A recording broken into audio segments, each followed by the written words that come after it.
Pronto. Boa noite, tudo bem? Tudo. Então, tá bom. Meus amigos, a aula de hoje, ela vai demandar um pouquinho de atenção. Por quê? Porque hoje nós vamos tratar sobre o livramento condicional. E, assim, eu já adianto de antemão que vai ser algo um pouquinho complicado. Por quê? Eu faço questão de dar essa aula para vocês, mas deixando claro que é uma aula que exige um pouquinho além do aluno. Vejam que interessante. Quando nós vamos trazer o conceito do livramento condicional, nós temos que ter em mente a sua previsão legal. Antes de conceituar o livramento condicional, eu quero que vocês tenham em mente a previsão legal. Por quê? Porque este instituto relacionado ao cumprimento da pena, olhem que interessante. É um instituto relacionado ao cumprimento da pena, ele está previsto tanto quanto no Código Penal como na Lei de Execução Penal. Conseguiram verificar? Quando a gente fala em previsão legal, liga o radar. Por quê? Porque é um instituto relacionado ao cumprimento da pena, à execução da pena, que está previsto tanto quanto no Código Penal, como também na Lei de Execução Penal. Verificaram? Aí, o que eu quero de vocês? Eu quero que vocês, pode pegar uma folha e vão preenchendo comigo a aula de hoje. Tudo bem? É só ir preenchendo comigo para vocês irem prestando atenção. A gente vai fazer uma aula com essa didática um pouquinho diferente. Por que que eu estou trazendo isso? Vamos lá. No que tange ao Código Penal, a previsão está no artigo 83 a 90. No que tange à Lei de Execução Penal, está no 131 até 146 da Lei de Execução Penal. A Lei de Execução Penal é a lei número 7.210 de 1984. 7.210 de 1984. Ou seja, deixa eu admitir aqui a galera atrasada, que vai dando trabalho. Vamos lá. Quem que tá falando comigo? Gente, não dá trabalho não, não fica falando comigo. Boa noite, boa noite, boa noite. A Titi é uma anta no computador, não consegue fazer muitas coisas juntas e simultâneas. Mas boa noite a todos os meus queridos alunos. Por favor, não cheguem atrasados, porque eu tenho que parar o que eu estou fazendo e admitir vocês. E é muito difícil para mim. Nossa, você tem probleminha, professora? Vários. Um deles é essa história de computador, tá bom? Vamos lá, galera. Então, olhem, o livramento condicional, ele está relacionado ao cumprimento da pena, tendo uma previsão aí híbrida, porque ele tem previsão tanto no Código Penal, como também ele possui previsão na Lei de Execução Penal. Já passei para vocês os artigos referentes. Os artigos referentes 83 a 90 do Código Penal, 131 a 146 da LEP. Para quem quer estudar firme, leitura obrigatória. Tudo bem? Para quem é um bom estudante, não basta eu falar, não basta eu falar. A leitura destes artigos faz-se obrigatória. Fechado, meninos? Ótimo. Por que eu estou falando primeiro da previsão legal e depois eu estou falando do conceito? interessante. Sabe por quê? Nós temos que ter em mente que o livramento condicional, ele se relaciona ao cumprimento de uma pena que já foi fixada,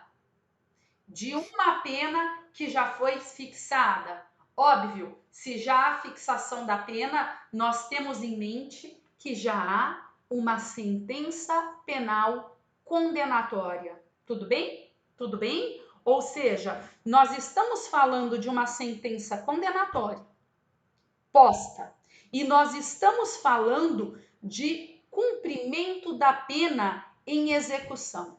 A pessoa está cumprindo uma pena, porquanto já foi condenada. Neste sentido, eu ouso a dizer que a natureza jurídica, anotem aí, antes do conceito, a natureza jurídica é um incidente de execução penal. Isto não será tratada numa ação penal para colocar culpado ou inocente, absolvido ou condenado. E isto também não será tratado na hora que uma sentença condenatória, como vocês já viram comigo, uma sentença condenatória, logo depois do decreto de condenação, o que ela faz? A dosimetria da pena. Vocês viram comigo a aula passada, uma sentença. Depois que ela condena, ela faz a execução da pena. Mas eu trago a vocês, ela faz a dosimetria da pena.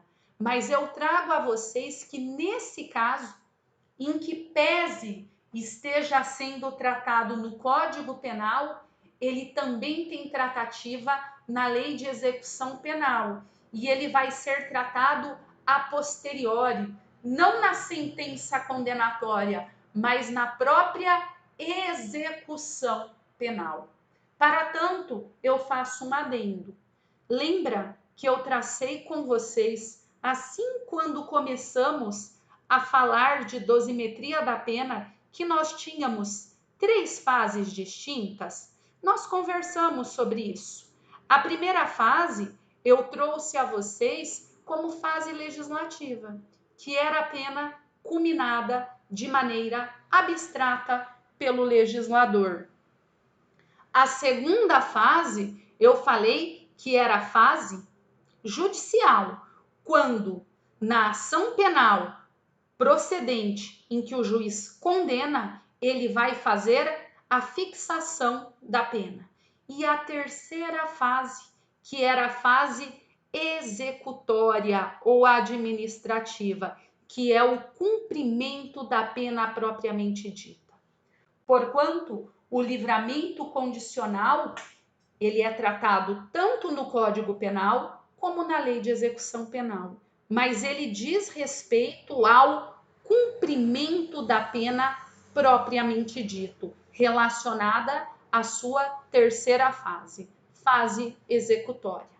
Assim sendo, antes de conceituar, podem anotar, é um incidente que você verifica na própria execução penal, na fase do cumprimento da pena. É um incidente de execução penal. O conceito é nada mais que uma medida, um incidente na execução consistente na liberdade antecipada do apenado, na liberdade antecipada do apenado, mediante rígidas condições. Mediante rígidas condições, desde que preenchidos os requisitos. Portanto, o que nós vamos ter que ver? Nada mais, nada menos, quais as condições e quais os requisitos. Trata-se de uma etapa de preparação para a soltura plena. Por quê? Porque é uma liberdade condicionada. É uma etapa de preparação para a soltura plena, como um instrumento de ressocialização. Como assim, Natália? Simples. Você vai antecipar a liberdade daquela pessoa, se ela cumpriu os requisitos, que nós já vamos ver, para prepará-lo a uma soltura plena. É uma etapa, então, um instrumento de ressocialização, em que você antecipa a liberdade desde que a pessoa cumpra as condições. Entenderam? É uma liberdade antecipada, mediante cumprimento de rígidas condições. Por isso, o nome livramento, que quer dizer uma liberdade antecipada, mediante o cumprimento de rígidas condições. Entenderam, meninos? Ótimo! E ainda, o que eu quero trazer para vocês sobre o assunto? É interessante nós trazermos aí, anotem, observação 1. Embaixo do conceito mesmo, observação 1. Sistema progressivo versus, pode pôr o xizinho, livramento condicional.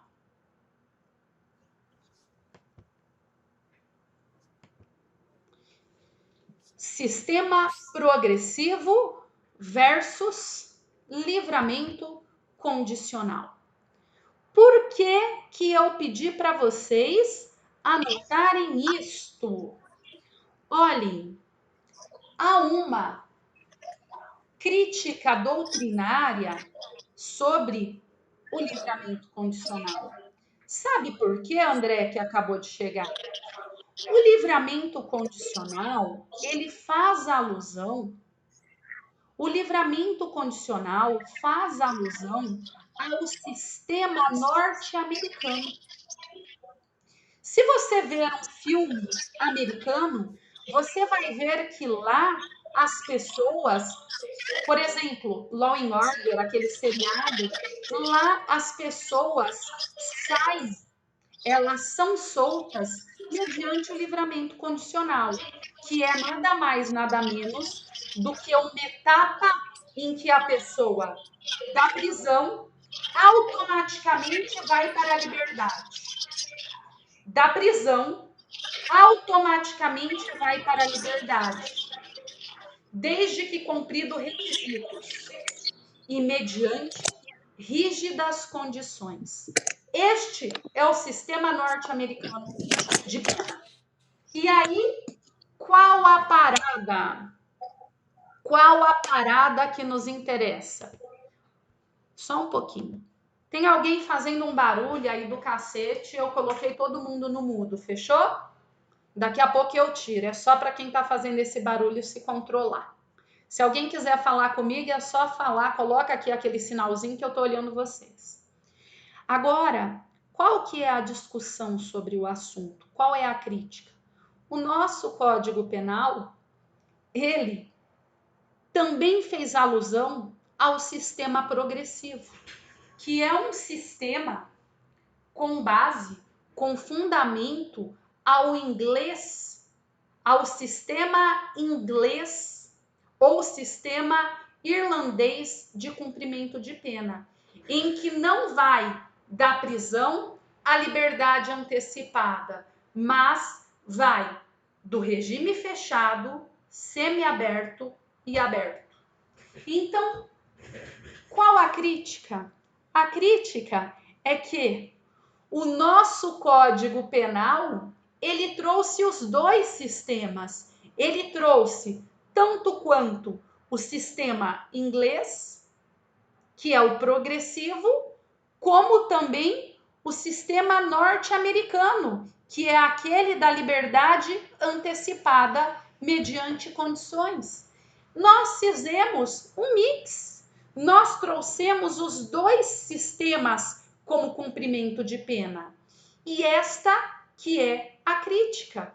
O Código Penal, ele não fez uma escolha. Eu vou adotar o sistema inglês progressivo ou eu vou adotar o sistema norte-americano, que é o livramento condicional.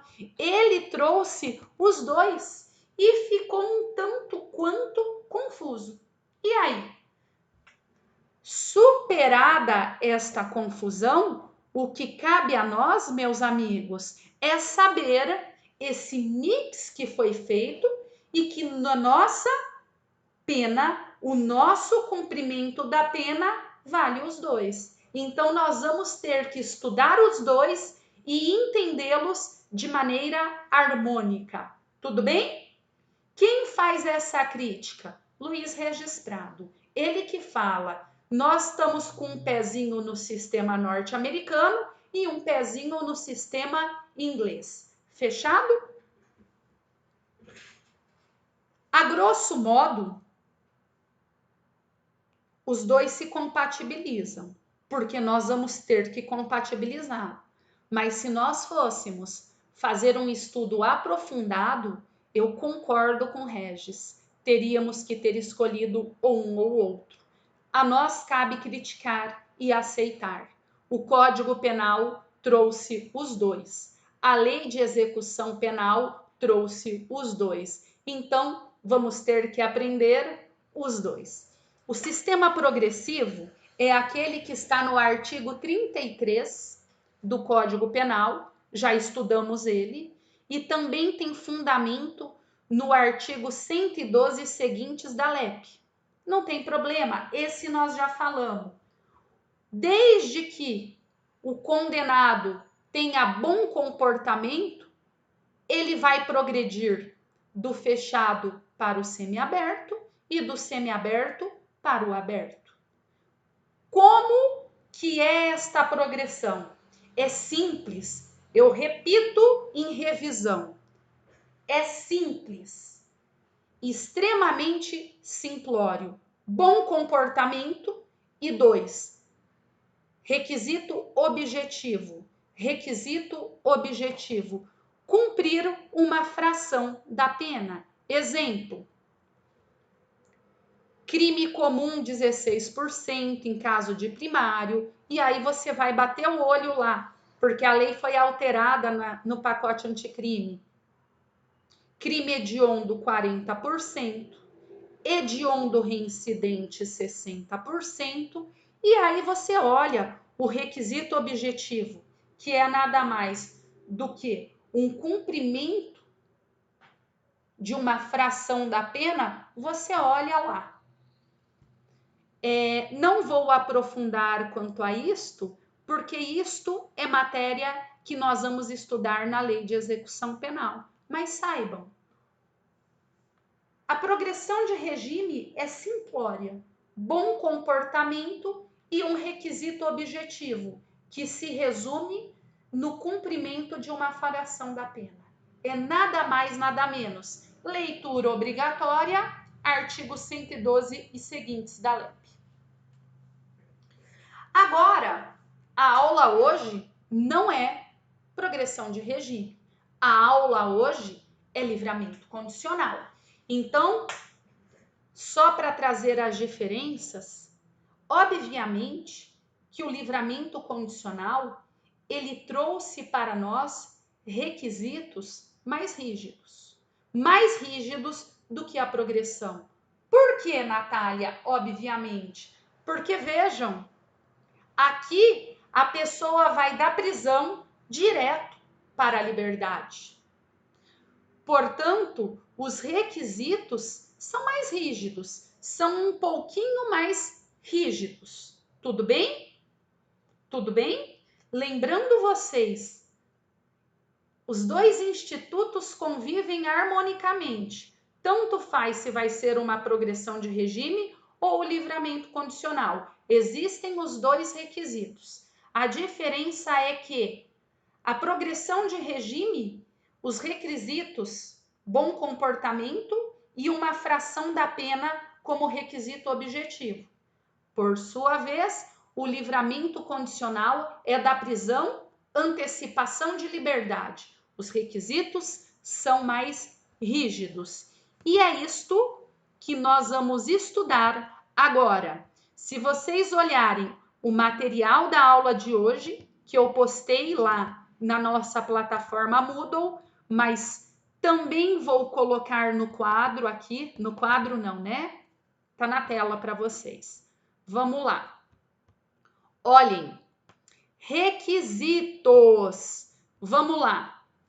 Os requisitos, nós vamos fazer uma análise pormenorizada do artigo 83 do Código Penal. Está ali, categoricamente, os requisitos.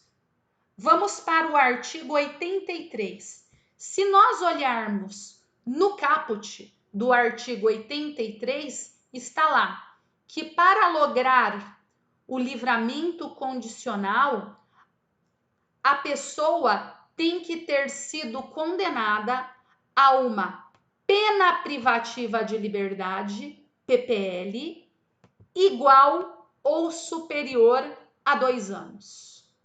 Primeiro requisito objetivo. O livramento condicional somente vai poder ser concedido para aquele que tenha PPL igual ou superior a 2 anos. Caso contrário, ela pode se valer da progressão de regime, mas jamais do livramento condicional. O inciso 1 e o inciso 2. O inciso 1 e o inciso 2. Quantidade da pena cumprida. Inciso 1 até o 3. Quantidade de pena cumprida. Olhem que interessante. Aqui nós vamos ter que saber se a pessoa é primária, se ela tem antecedentes ou se ela é reincidente. Para primário, uma fração. Para reincidente, outra fração.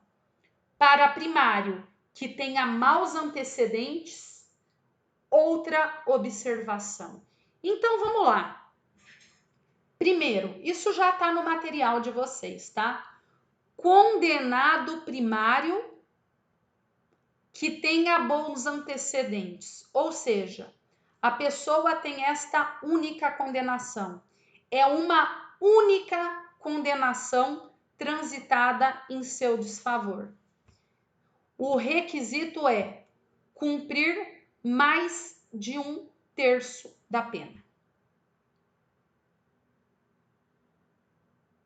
Se a pessoa for primária e não ostentar mais nada em seu desfavor, para lograr êxito no livramento condicional quanto ao requisito objetivo, que é a quantidade de pena cumprida, é o requisito objetivo, tá lá. Se for primário, 1/3 da pena.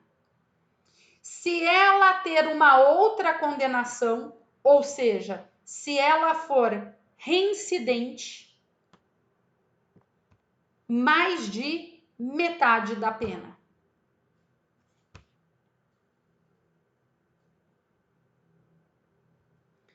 E se ela for primária, mas ostentar maus antecedentes? Primária, mas ostentar maus antecedentes. Pergunto, vocês se lembram quem é primário e possui maus antecedentes? Já conversamos sobre o assunto. Primário é aquele que não tem nenhuma condenação em seu desfavor. Reincidente é aquele que possui uma condenação transitada em julgado em seu desfavor. É aquele que possui uma condenação transitada em julgado em seu desfavor. Só que vejam, esta condenação transitada em julgado não pode ter extrapolado o período de 5 anos do cumprimento da pena.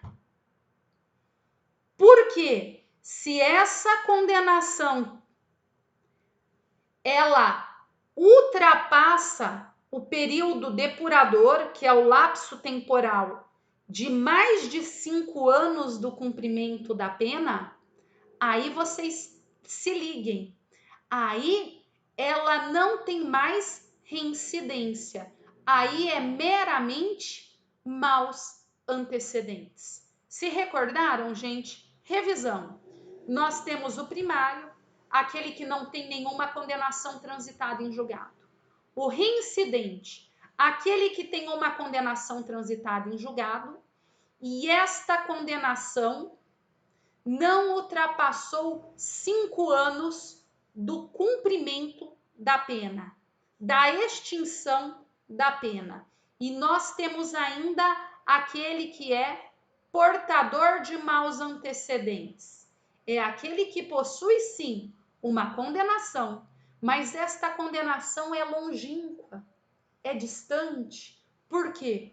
Porque já restou ultrapassado mais de 5 anos do cumprimento da pena. Tudo bem? Então, toda vez que nós formos olhar o requisito objetivo do livramento condicional, nós vamos ter que saber observar se a pessoa é primária, 1/3, se ela é reincidente, metade, ou se ela é primária, mas portadora de maus antecedentes. Um macete para vocês. Na prática, e a jurisprudência, né? Na prática, fazendo alusão à jurisprudência, o primário, mas que ostenta maus antecedentes, ele é chamado de tecnicamente primário. Por quê? Em que pese ele tem uma condenação, esta condenação é longínqua. É uma mera antecedência, mas por ser longínqua, ela não lhe retira a primariedade. Portanto, ele é chamado de tecnicamente primário. Tudo bem? É o jargão aí da prática, da jurisprudência. A par disso, eu quero lembrar a vocês. A lei, o artigo 83, ele restou silente. Ele nada disse sobre o tecnicamente primário, aquele que é sim primário, mas possui uma condenação longínqua, denominada meramente, caracterizada meramente como maus antecedentes. Como não está previsto na lei, entende-se que, por não se poder fazer uma analogia em prejuízo ao réu, exatamente por isto, anotem aí, vai ser aplicado o mesmo posicionamento do primário, que é 1/3 da pena. Por quê? Porque a lei restou silente e nós não vamos poder aplicar o prejuízo ao réu, a pena mais gravosa, o requisito mais oneroso. Nós não podemos fazer uma interpretação em prejuízo. No silêncio da lei, nós vamos ter que fazer uma interpretação, uma analogia benéfica.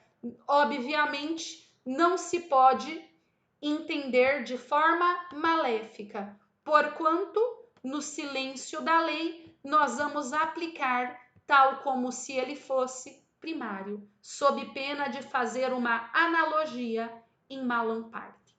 Tudo bem? Então vamos lá, voltando aos requisitos objetivos, revisão. Primeiro, obrigatoriamente que a PPL seja igual ou superior a 2 anos, sob pena de não poder lograr livramento condicional, mas meramente progressão de regime. Segundo, qual é a fração, qual é a quantidade de pena cumprida? Ainda fazendo alusão ao requisito objetivo. 1/3 para primário, 1/3 para primário e portador de maus antecedentes, e metade para aquele que for reincidente. Continuando, o inciso 5, ele tratou do requisito objetivo para crimes hediondos ou equiparados. Crimes hediondos ou equiparados. E aqui eu quero de vocês uma observação. Afinal, já é hora de vocês saberem. Meus amigos, o que é o crime hediondo? O que é o crime equiparado a hediondo? Vejam, o crime hediondo, primeiro, é um regime de crime que é autorizado, é uma modalidade de crime que é autorizado um regime mais gravoso. Por quê? Porque ele é horrendo. Ele tem uma natureza horrenda, uma natureza que o torna mais gravoso por si só. Exemplo: homicídio qualificado, estupro, homicídio qualificado, estupro, extorsão mediante sequestro, dentre outros que estão previstos na Lei 8.072 de 1990. O rol, ou seja, os crimes que compõem a modalidade hedionda, elas estão previstas na Lei 8.072 de 1990, sendo que em razão desta natureza peculiar, quando eu digo peculiar, eu digo mais gravosa, é admitido um regime também mais gravoso. Curiosidade: se você quiser saber qual é o rol dos crimes hediondos, olhem a Lei 8.072 de 1990. Estão previstos ali, obviamente, num rol taxativo. Por que, Natália, num rol taxativo? Simples. Porque as consequências são mais gravosas. Então, novamente, não podemos fazer uma analogia em prejuízo ao réu. Eu vou dar para vocês um novo Zoom, tá bom? Porque vai acabar meu tempo. Espero vocês em 3 minutinhos aqui. Vou sair e já vou fazer uma nova reunião.